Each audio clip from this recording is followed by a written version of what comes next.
teaching of Jesus in the story of the rich man and Lazarus. In the first few verses of Luke, there are three teachings related to our concerns for the little ones in this church. The way we injure and sin against each other, and the call to forgive. These remain challenges. There are so many needs in our world. There is so much conflict. We understand the disciples' request to increase our faith. We live in a world of decreased faith. The problems on all fronts seem to be escalating. People are scared and scarred. There is a massive financial debt in our nation and greater use of violence to achieve political and personal ends.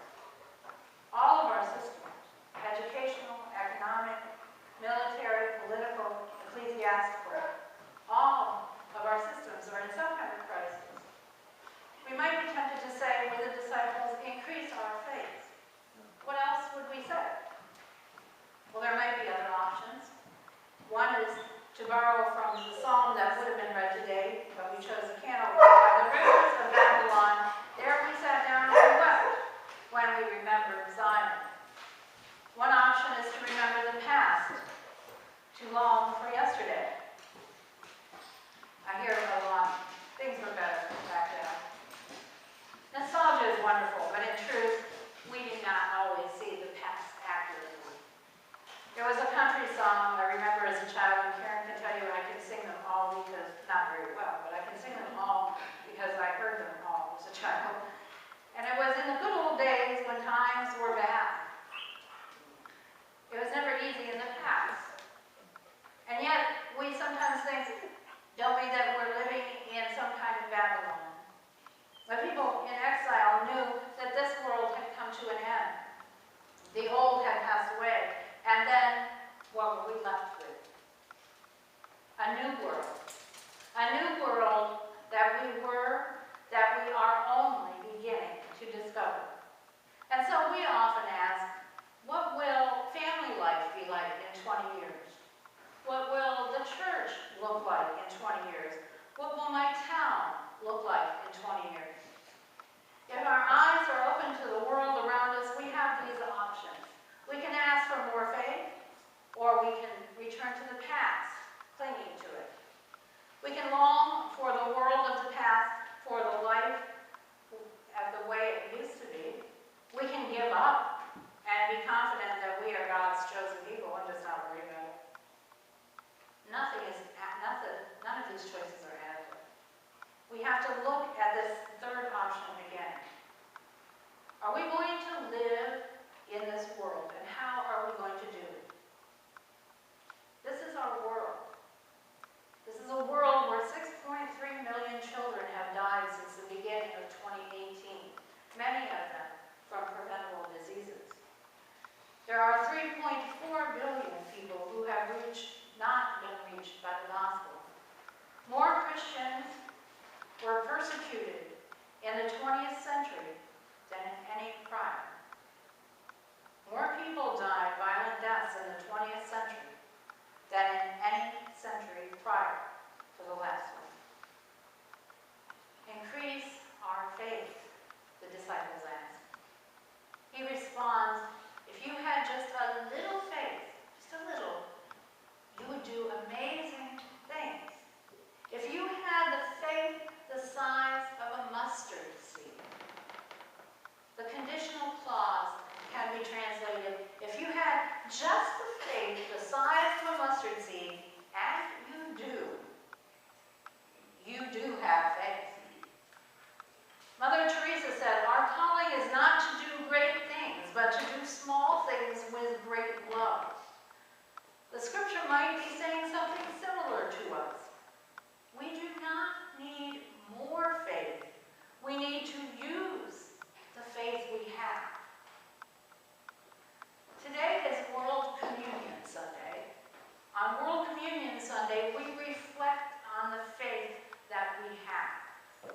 Surely, this faith helps us to see a power that can overcome any obstacles. Surely, this faith helps us to know a love that can overcome any divisions. Surely this faith helps us to discover an abundance that can overcome any scarcity. Sometimes it is like we are singing the Lord's song in a strange land. And so we ask, increase our faith.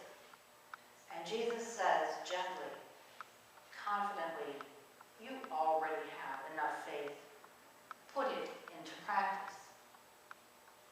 The teaching of Jesus presents us with a vivid image. A seed is usually planted in the ground. I know that because I'm a gardener, and usually I plant it in the ground. And perhaps, if we're lucky, it grows into something. But planting a seed in the seed? Perhaps the meaning here is that God works in all kinds of circumstances, among all types of people, and in all kinds of situations.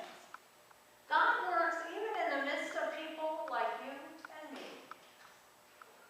How does this relate to World Communion Sunday? The needs of the world are so vast, beginning right where we are, right in this little town of Owego. Beginning right here, and yet the world extends well beyond here. Somehow on World Communion Sunday, we think more deeply about our connection with the church across the world, in cathedrals, in house churches, and perhaps congregations and state churches, Pentecostal, Catholic, evangelical, and Orthodox. All expressions of Christ's body, all the fruit of the Great Commission, that Jesus would be with us to the end of the earth. And so he is. He is with us wherever there is even faith the size of a mustard seed, a great processional choir, or a few gathered in a small country church, or an aging woman no longer physically able to attend services, or a young adult burned by some experience in a local congregation. Jesus is with us wherever there is even the faith of the size of a mustard seed. He is alive wherever Christians practice the faith that they already have. It is not so much that we need more, it is that we need to use what we already have. There is something here that relates to our human nature and goes against the grain. Because we want more, don't we? I saw a documentary some time ago in which the clerk would ask every customer, would you like to supersize that? And most folks, without even thinking, would say sure. The spiritual logic tends to work like this. The world is a mess. We believe in God. We believe God wants us to do something. And the solution? Increase our faith. Today our prayer might be simpler, more grounded in the reality to which Jesus points, that we don't need more faith. We need to use the faith we already have. The good news, the promise of Jesus, is that even if we plant a seed in the midst of the sea, it will grow. A small act of faith will help. On World Communion Sunday this year, let the Christians across this planet pledge themselves to saving the lives of children. Let the Christians across this planet pledge themselves to sharing the message of the gospel with people. Let the Christians of this world let go of divisions and judgmentalism. Let the Christians of this world forgive. We don't need to do great things, but small things with great